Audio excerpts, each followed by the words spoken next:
शेतकरी मित्रांनो, आपण जर पाहिलं तर शेतकरी बांधवांना दिवाळीपूर्वीच अतिवृष्टी नुकसान भरपाई राज्य शासनाकडून मंजूर झाली होती. त्याचं वाटपही करण्यात आलं. शेतकरी बांधवांना जवळपास हेक्टरी 17,500 रुपये अशा पद्धतीचं वाटप झालेलं आहे अतिवृष्टी नुकसान भरपाईचं. आणि आता पुन्हा एकदा सोशल मीडियावरती चर्चा आहे की पुन्हा एकदा आता केंद्राकडून शेतकरी बांधवांना नुकसान भरपाईची रक्कम मिळणार आहे. मग ही रक्कम किती मिळणार आहे, केव्हा मिळणार आहे आणि महत्त्वाचं म्हणजे यासाठी कोणकोणते जिल्हे पात्र असणार आहे आणि कोणते शेतकरी बांधव पात्र असणार आहेत, ही संपूर्ण अपडेट आपण आजच्या व्हिडिओमध्ये जाणून घेणार आहोत. तर शेतकरी मित्रांनो, सुरुवातीला आपण जर पाहिलं तर दिवाळीपूर्वीच राज्य शासनाच्या माध्यमातून शेतकऱ्यांसाठी जवळपास 32,000 कोटींचं पॅकेज जाहीर करण्यात आलं. त्याचं वाटपही 1-2 टप्प्यांमध्ये करण्यात आलेलं आहे. परंतु यामध्ये बरेच शेतकरी बांधव अपात्रही ठरले. काही शेतकरी बांधवांना अद्यापही त्यांना नुकसान भरपाईची रक्कम त्यांच्या बँक खात्यात जमा झालेली नाही. याचं एकमेव कारण आहे की त्यांची KYC कंप्लीट नव्हती. जर शेतकरी मित्रांनो तुमची KYC प्रक्रिया पूर्ण असेल, तुमचा आधार शेडिंगचा प्रॉब्लेम येत असेल किंवा मग तुमचा लँड रेकॉर्डचा प्रॉब्लेम येत असेल, संपूर्ण जर तुमचे प्रॉब्लेम येत असतील किंवा संपूर्ण कागदपत्रे तुम्ही व्यवस्थित दिलेली असतील तर तुम्हाला नुकसान भरपाई आलीही असेल. परंतु जर त्यातील एकही ऑप्शन तुमचं नो राहिलेलं असेल तर त्यामुळे तुमचा हप्ता अडकू शकतो. त्यामुळे शेतकरी मित्रांनो, आपल्या जवळच्याच नजीकच्या CSC केंद्रावरती जाऊन आपली चौकशी करायची आहे की आपली संपूर्ण कामे ही यश आहे की नाही. आता हा झाला कोणत्या शेतकरी बांधवांना लाभ भेटणार. परंतु मित्रांनो, कोणकोणत्या जिल्ह्यांना भेटणार, यामध्ये संपूर्ण महाराष्ट्र राज्यातील संपूर्ण जिल्ह्यांचा समावेश आहे की ज्या जिल्ह्यांमध्ये 2025 मध्ये ऑगस्ट ते सप्टेंबर या संपूर्ण कालावधीमध्ये शेती पिकांचं मोठ्या प्रमाणावरती नुकसान झालं. आपण पाहिलेलंच आहे, अतिवृष्टी मोठ्या प्रमाणावरती झाली. अतिवृष्टी झाल्यामुळे शेती पिकांचं नुकसान झालं.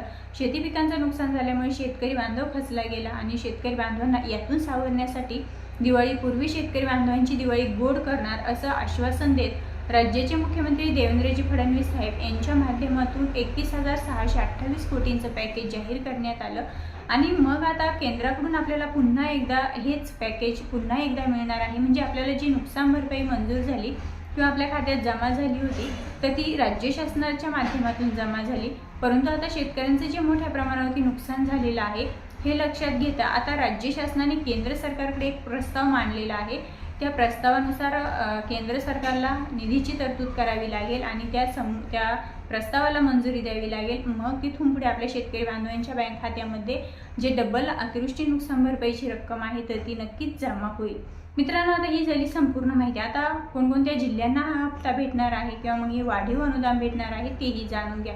मित्रांनो, यामध्ये अहिल्यानगर जिल्हा असेल, नाशिक जिल्हा असेल, धुळे जिल्हा असेल, पुणे जिल्हा असेल, सातारा जिल्हा असेल, सांगली जिल्हा असेल, कोल्हापूर जिल्हा असेल, वाशिम जिल्हा असेल, बीड असेल, परभणी असेल, यवतमाळ असेल, त्यानंतर वर्धा जिल्हा असेल, संपूर्ण एकंदरीत आपण जर पाहिलं तर पुणे जिल्हा असेल, संपूर्ण जे काही 34 जिल्हे आहेत तर या संपूर्ण 34 जिल्ह्यांमध्ये ही अतिवृष्टी नुकसान भरपाईची वाढीव मदत आहे तर ती शेतकरी बांधवांना मिळणार आहे. आणि महत्त्वाचं म्हणजे ज्या शेतकऱ्यांची KYC प्रक्रिया पूर्ण आहे, ज्यांचं लँड रेकॉर्ड पूर्ण आहे, त्या शेतकरी बांधवांना तिचा लाभ हा लवकरच भेटणार आहे.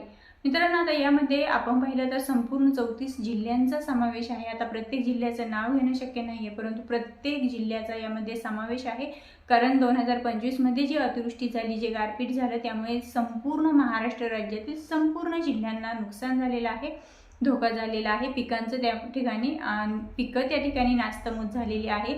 त्यामुळे या संपूर्ण 34 जिल्ह्यातील शेतकरी बांधवांना पीक विमा किंवा नुकसान भरपाई मंजूर करण्यात आलेली आहे.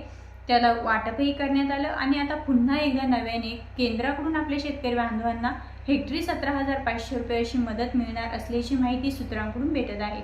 मित्रांनो, ही होती सविस्तर अपडेट अतिवृष्टी नुकसान भरपाई 2025च्या अतिरिक्त वाढीबद्दल, जे की राज्य सरकारच्या माध्यमातून केंद्र सरकारकडे एक प्रस्ताव पाठवण्यात आलेला आहे. आणि त्या प्रस्तावाला मंजुरी भेटली की लगेचच शेतकरी बांधवांच्या बँक खात्यामध्ये जी काही नुकसान भरपाई आहे ती जमा होण्यास सुरुवात होणार आहे. मित्रांनो, माहिती योग्य वाटल्यास आपल्या इतर शेतकऱ्यांपर्यंत नक्की शेअर करा. पुन्हा भेटूया, तोपर्यंत जय हिंद, जय महाराष्ट्र.